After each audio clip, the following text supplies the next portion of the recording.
So in this moment, we are now here in Icy Bay. So one of our expedition team, Muhammad, he will explain about this black ice.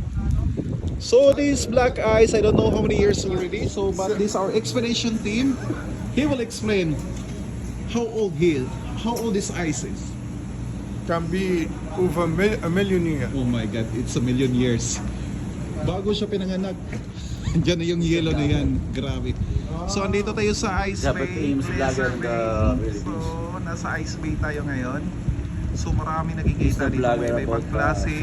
White ice, black ice dito. Pero yung black ice na to, napaka gulang na daw to sa tao pa. Umabot ng dinosaur years. Sabi nitong That's why it gives you that. sabi nito ni ito nung isa si Tragsoy natin, si Tragsoy, mag-hi ka naman dyan. Panoyski, The Explorer. The Explorer, oh, Panoyski. Please So follow. follow nyo yan. Napakaganda yung mga vlogs niya. Yung mga nagkakayak, Oh, limang oras na sila dyan. Uy, may nagkakayak dito sa kagitnaan ng, my God, anong halo? Hindi na gumalaw. Nagkakayak dito sa yellow. Doy, mga ilang oras, do you know how many hours already there? How many? How many hours already? What is how many hours? The kayak team. Kayaks for 3 hours. Kasi 3 tatlong hours. oras na sila doon sa ice nagkakayak.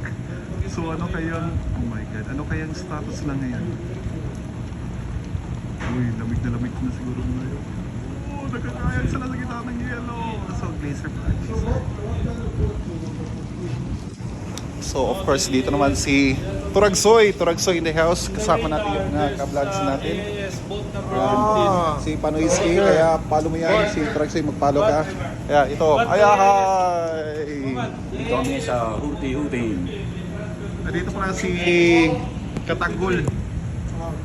Yan. Lamig. Lamig.